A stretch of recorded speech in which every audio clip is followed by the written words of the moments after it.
Hi guys, I'm Tracy. Thank you for joining me today. So in today's video, I'm going to be going over some of the new brush releases. Some of them have been released already. One of them has just been announced yesterday, and I'm going to give you guys my thoughts on them, what I think some of them are like, and if I'm going to be getting them. And then after I go over these brushes, I'm going to kind of weave in some historical, economical takes on the brush making industry in general. So I hope you guys like that. If you have any opinions on this type of content, please leave them in the comments below, just so I know how this type of content is being received. All right, so I'm going to talk about the Goss Holiday brush. Now it's one of these, you know, short buffing brushes. I will not be getting this just because I don't feel like I have a real need for this type of brush. I already have a few in my collection that I've been talking about, and he also mentioned it could be used for washing your face. I don't see myself using a brush to wash my face. I don't even like using a cloth to wash my face, but it's a wonderful brush if you guys are looking for another, like, you know, smaller handled buffing brush. I'll definitely get it because I know it's in limited supply. The other fairly new release is the Sonia G Niji Pro. I did intend to get that, but I was a little late and it sold out right away. I do know, however, that her restocks for that are in the works. My understanding is that brush is a little time consuming to make, so it might be a little bit till that one comes back, but that's okay because I did get the post that she put on about the restocks, and the Fusion series is being restocked next month. So I'm really excited about that. I have all of the Fusion brushes, and I am considering getting another mini base. This is my favorite Fusion brush. It's so useful. It's so unique. I use it almost every time I do a cream blush if it's not too dirty, which it is. And something that I'm kind of finding with these Fusion brushes is because I'm washing them so much, I think they are going to wear down a little faster than my powder brushes. So I definitely want another one of these because I use it so much. It's such a good brush for blending in your cream blush. You can use it for cream contour as well, but pretty much cream blush is what I use this for.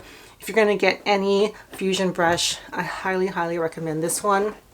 If you want to try one of her concealer brushes, I love the soft concealer. I prefer this one over the jumbo concealer, mainly because it's smaller and it's a little more flexible. The larger one is a little bit firmer, and this one is more comfortable for the under eye area, and I pretty much use it for the under eye area once in a while on other parts, but this is a fabulous brush for blending out concealer. So those two, I have my eye out for the new restock. There's other ones that she's coming out with, but I don't think any of those I'll be getting. And she recently announced her new collection that is going to be called the Yakusugi collection. And I'm sure any day now she's going to release what these brushes look like, or release them to us to buy.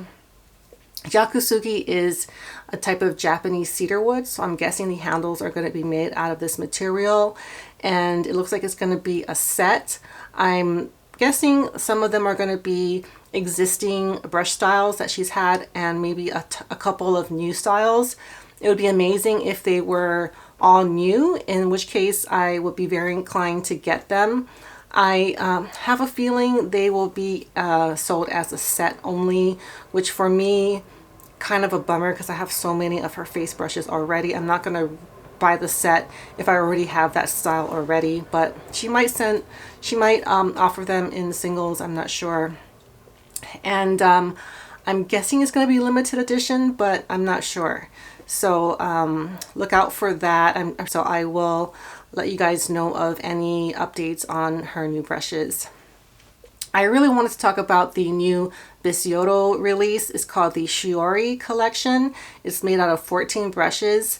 And when I contacted them a few months ago, I asked them what the future of the company is going to be like. And they said, like other companies, that they're moving towards a more towards synthetic brushes, which is kind of understandable. I'm going to go into that in a little bit.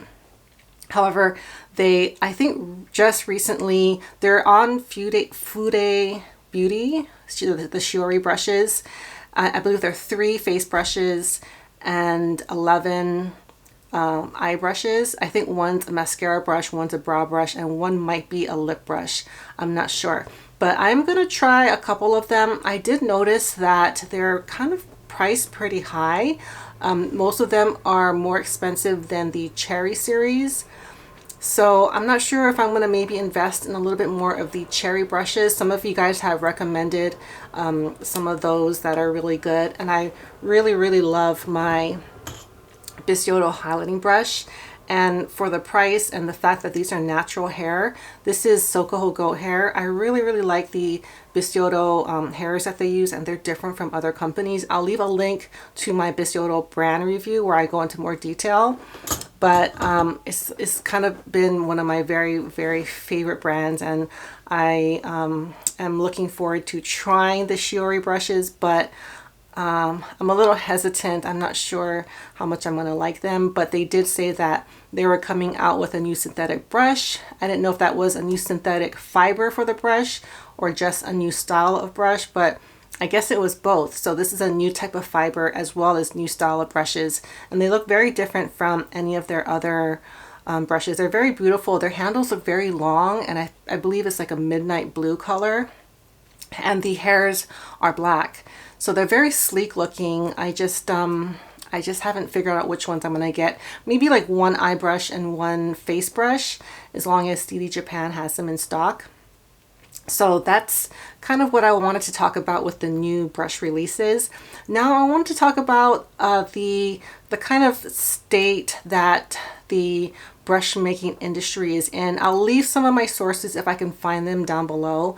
I've been doing a lot of research. It's kind of what I do anyways. I read a lot of articles online, a lot of them relating to the brush making industry, because it's, you know, I have this channel and it's just something that I'm very interested in.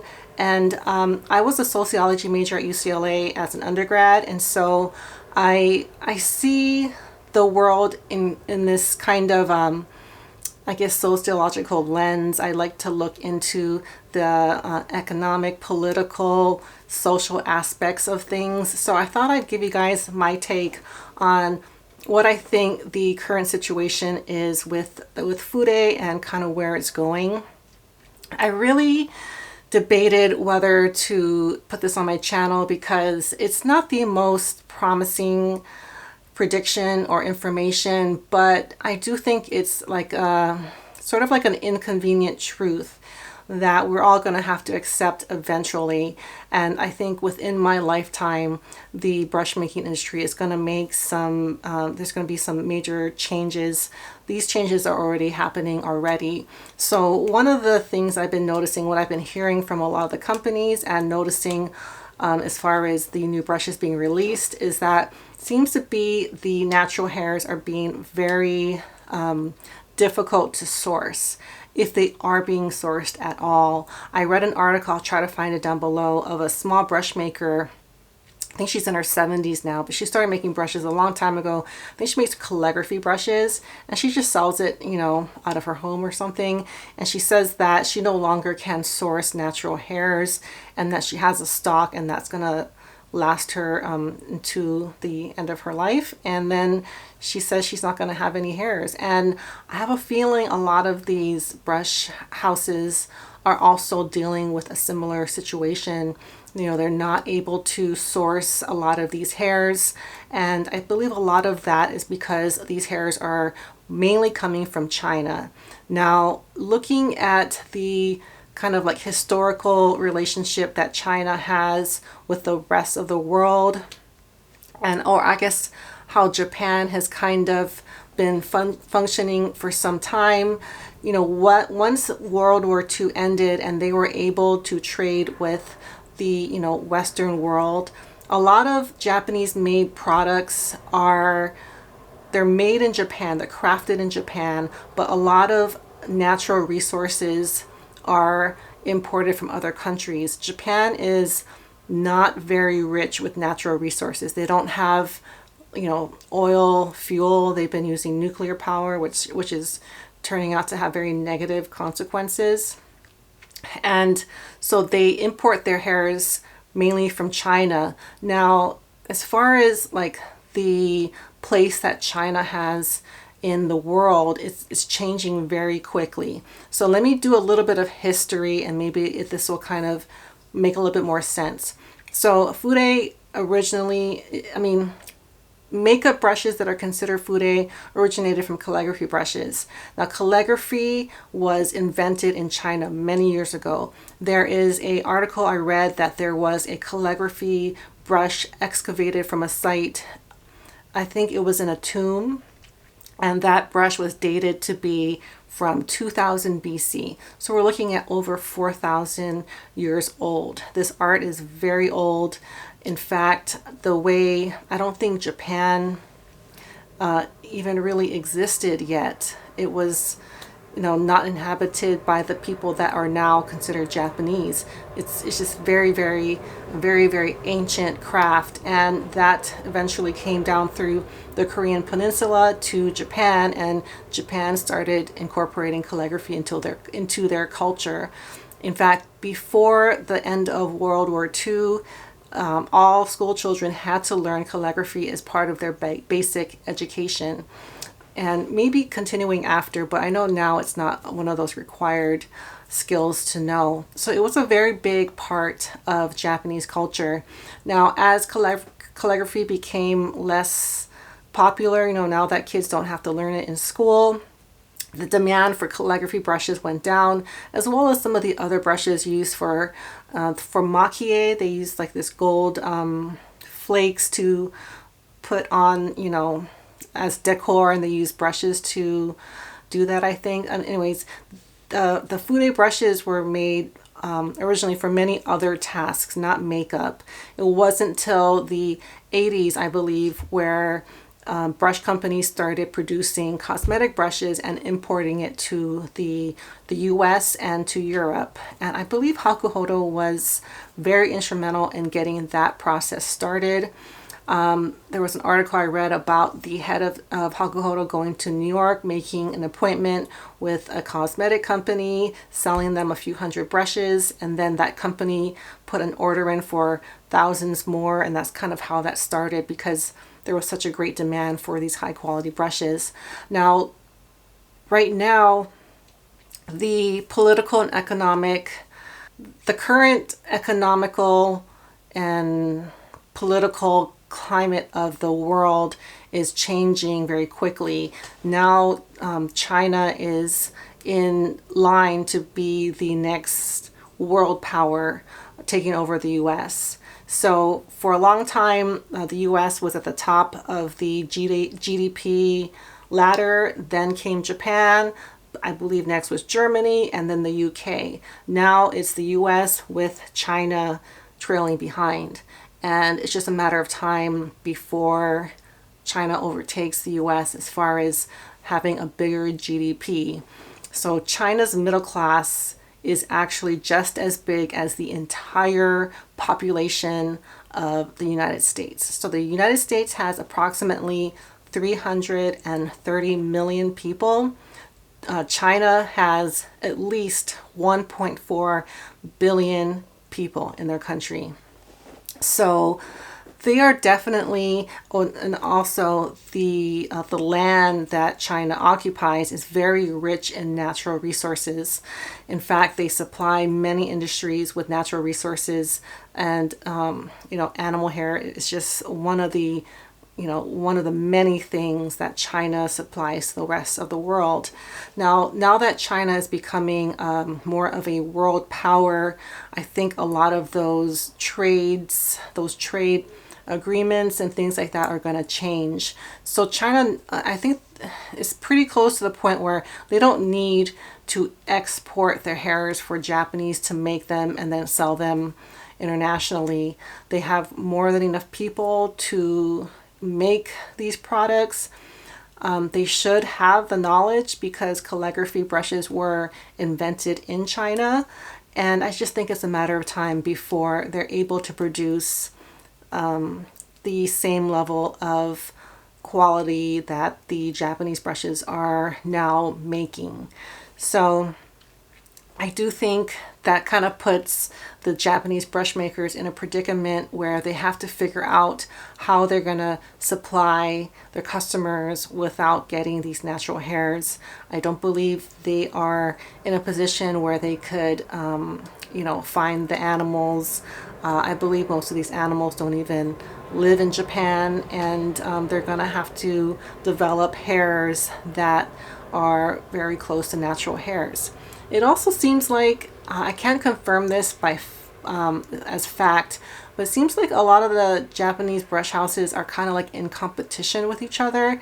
So like, for example, Bisyodo has developed this new synthetic fiber. I don't think it's like this material is going to be available to like all the brush makers. It seems like these houses kind of keep their secrets to themselves. And that's kind of the nature of a lot of Japanese industries, not just in Japan, but, in the US as well. When there's a very valuable technology or material, it's not always in that company's interest to share it with the rest of the world. So I think it just depends on which company is going to be able to produce the best fiber that is most closely like natural hairs. Now I have tried a few. I have one Bisyoto brush with synthetic fibers from the Cherry series, and when I went to the Hakuhoto showroom, I felt some of the I series, which is all of their synthetic hair brushes, and I didn't really like the way they feel. But it's just a matter of time till synthetic brushes become more of the norm and the natural hair brushes are going to become a lot more rare, at least from the Japanese companies. Now I know a lot of the Chinese brush making companies are producing super high quality products at a lower cost, and I think maybe the future might be we're going to have to buy from the Chinese companies in order to get a natural hair brush. Just one of those examples of how the political and economic environment in the world is changing. And I do believe in my lifetime, China will surpass the US as the biggest economic power. Definitely in my children's life, they will be in that situation. As as an American born and raised here, we're taught that we live in the most prosperous country, the most powerful country, and it doesn't ever seem like that will change. Like there's no other country that's even coming close to what we have. But I do think that it's just a matter of time before that changes. If you guys like this content, please let me know. I can go into so much more detail. I can give so many more examples and go into a lot of other aspects of these types of topics. So let me know if you do, and if you don't, I don't have to do these videos. I just thought some of you guys would be interested in my take on the state of the Fude industry and kind of the future. So with that, I guess I'm gonna close it out right there. Thank you guys so much for watching, and I will see you all next time. Bye.